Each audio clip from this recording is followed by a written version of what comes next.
A teacher recently asked her class what their parents did for a living. When it was little Mikey's turn, he stood up and said, "My father is an exotic dancer in a strip club." The teacher gasped and quickly changed the subject. Later, she took Mikey aside. "Is what you told the class true?" she asked him. "Is your father really an exotic dancer?"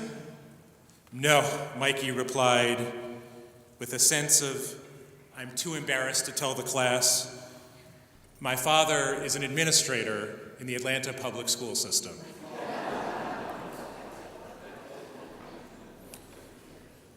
Aren't we all just a little bit too embarrassed about the state of our schools this year? 44 of Atlanta's 56 public schools, 79%, had teachers or principals collect student tests, check their work, correct their wrong answers before submitting the tests for the official grading process. 38 principals were directly involved in the cheating. Kids report that most of the time they cheat to win approval. They want to be all that is expected of them. They want to make their parents and their teachers so very proud. They want to get into a prestigious college. They want to excel. And likewise, teachers seek approval. They want to be perceived as superior at what they do. They want to receive financial incentives for high scores. Principals also feel pressure to gain approval for their school, to meet the requirements of the state. And so the cycle continues until it spirals out of control. Like an onion, the more we peel the layers back, the more that deception is revealed. Just what are we teaching our children? Is it that winning is the highest value? Is it that getting a higher grade is better, even if acquired by cheating? Is it that winning is more important than learning or character or morality? We see this win-at-all-costs attitude in every avenue of our lives, in school, in sports, in politics, in business. Lance Armstrong, who asked us to believe in him, he had us wearing yellow bracelets supporting his inner strength and courage, and then used banned drugs to train for the Tour de France. We saw this year outbreaks of morality at college sports at the University of Southern California, Tennessee, Connecticut, Ohio State, to name just a few. And how about the study that detailed the manner in which approximately half of all patients lie to their doctors about their health habits? Recently, a publication, Boardroom Reports, noted that the Port Authority of New York and New Jersey ran a help wanted ad for an electrician with expertise using Sontag connectors. It got 170 responses from recent college graduates, even though there's no such thing as a Sontag connector. It was an experiment to find out who was actually falsifying resumes, and to what end. Has it become so normal to tell lies? After all, our teachers are doing it. In every avenue, in every field, we have encouraged this culture of cheating. And the real problem is that cheating doesn't begin in the schools, in competitive sports, on Wall Street, or corporate America. The culture of cheating begins at home. Since the adults of our society have modeled falsehood so well, it has become the second language of our youth. Our ends justify the means mentality. It means that parents help endorse leaving kids out of sporting events because they won't ensure that the team wins, and that students have someone else write made-up stories for college admission essays in order to ensure acceptance. And just yesterday, a young adult was arrested for taking the SAT on behalf of 4 high school students who paid him in cash. So none of us should be surprised by a recent ethics report card on American youth. 8,600 high school kids were surveyed, and 71% admitted to cheating on at least one exam this year. 90% of those same parents, of course, said their kids have never cheated, nor would they ever. 92% of those kids said they have lied to their parents within the week, and 8 out of 10 lied openly to their teachers. More than 1 in 4 said they are prepared and ready to lie to get a job. The culture of cheating originates in our homes, underneath our own chins, and too often with the blessing of our own parents. Together we face a profound moral challenge, because the undeniable reality is that character is very much taught at home.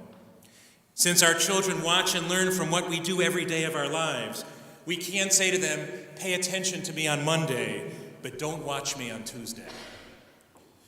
Robert Coles, a noted psychologist, said that kids today feel alone, not just alone because nobody's there when they get home from school, but alone in the sense that they are walking this treacherous and chaotic path in the world with very little to guide them.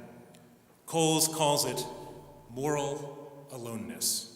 It's the opposite of moral companionship, and the responsibility for that moral companionship belongs to us, parents and grandparents, teachers and students.